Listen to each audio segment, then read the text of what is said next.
People often ask me, when are the times that I can change my Medicare Advantage plan? When can I change my prescription drug plan? If I have a standalone Medicare supplement and I need to buy a prescription drug plan, when can I change that? And the answer is at the annual enrollment period. So those are the times that we can make those changes. And I'd like to talk about what is important when considering your health care, especially as it deals with Medicare Advantage. And the first thing I'd like to bring up is that many of you have come to me when you were considering what health plan you wanted to be on. And one of the considerations that you asked me was for a primary care physician, or you had relationships with specialists you wanted to make sure were within a particular plan. For some people, it's the primary care physician, and they're happy with the specialist that they get. Most of us, we don't have medical issues, or when we we may not necessarily have medical issues going on. But one of the things that we should think about ultimately is, if something goes on, are we going to be happy with the networks that we have with the doctors? And not only our primary care physician that we currently have, but what if our primary care physician retired, went out of business, whatever might have happened. With a lot of us, we've lived a long time, so we may have to find somebody else other than the person we've always known for so long. So is the primary care physician the one you want? And so many of you have seen, when you come and talk to me, and you may not have that relationship with the primary care physician, what we find ourselves doing is trying to determine what's important to us. Do I want a male doctor? Do I want a female doctor? Do I want a doctor that has a certain language that they can speak? Those are all important items. Does the doctor belong to more than one medical group? Those are really, really important items. The second thing, and I would say for a lot of people, if I don't take any prescription drugs, I probably don't care ultimately what the prescriptions are on the plan. That is a consideration. So if you're on drugs, especially if you're on several drugs, you may want to know what that insurance carrier looks like towards those drugs. Some carriers, and I'll just speak specifically, some carriers in some years have a tier 6, and most of us think that there's only 5 tiers on Medicare prescriptions. But what we see sometimes is they'll create a special tier called tier 6, and that special tier might be specific for particular drugs.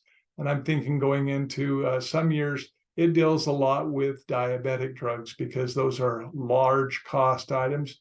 And so you may want to consider a plan that will keep those drug costs lower, especially if you're on several different diabetic drugs, especially insulins. And then a consideration to have is the out-of-pocket expense. Out-of-pocket expense is not deductible. And a lot of times people get it mixed up. Out-of-pocket expense is, and I like to use an example because I don't know of a plan, a Medicare Advantage plan, that does not have a co-pay or a co-insurance of 20% on chemotherapy, for the treatment of cancer.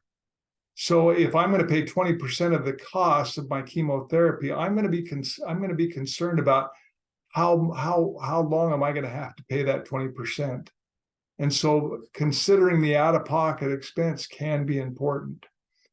And I will bring up at this point in time too that there are Medicare Advantage HMOs. Most of us are aware of those plans, but you may not be aware. And we're seeing a few new companies coming to the market with Medicare Advantage PPO plans.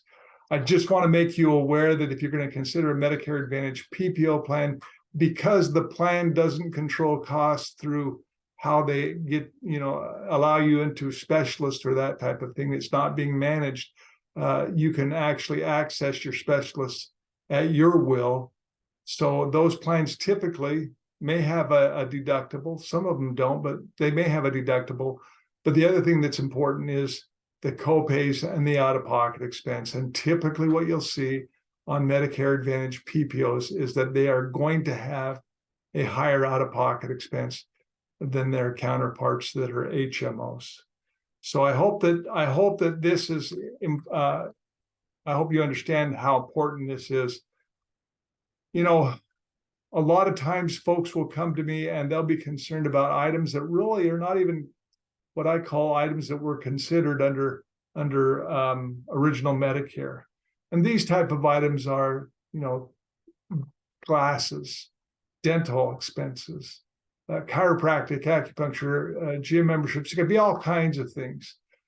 I really hope that you'll make the considerations strong on the physicians, on the networks, on the prescription drugs, and on the out-of-pocket expense. I hope that that's where you'll be concentrating. And then if everything else is equal, then you want to consider the things that are not original Medicare items that are covered, like the vision or the dental or the hearing aids or whatever else might be. Those things can be important. One last thing, your physician does not belong to every plan that is out there. I'll give you an example. If you haven't been with Kaiser, your doctor is not a Kaiser doctor. So you can't take your doctor and then go into Kaiser. And having said that, if you've been with Kaiser and you're going outside of Kaiser, you're not going to take that doctor with you because that doctor's only contracted with Kaiser. In the same respect, doctors belong to medical groups. And so understand that there are certain plans that those medical groups contract with. And so you want to look at that up front before, you know, asking about. Now, last but not least, if you see an advertisement from an insurance company that talks about a real cool benefit and you want to hear about it, call me, because I've more than likely have heard about it.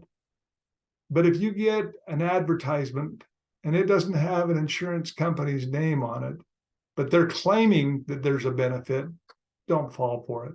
Don't fall for it. We get far too many people that fall for it. And then it's, I hate to say, but there are people in this industry who do the bait and switch. What they're really interested in is getting you insured through them so that they can make a commission. They're not necessarily interested in what's going to be working out best for you. And that's what we make as our primary responsibility, the things that we find most important to do. So again, enjoy AEP. It's an opportunity to look, but also make sure you realize what's important and stick with what's important. Thank you.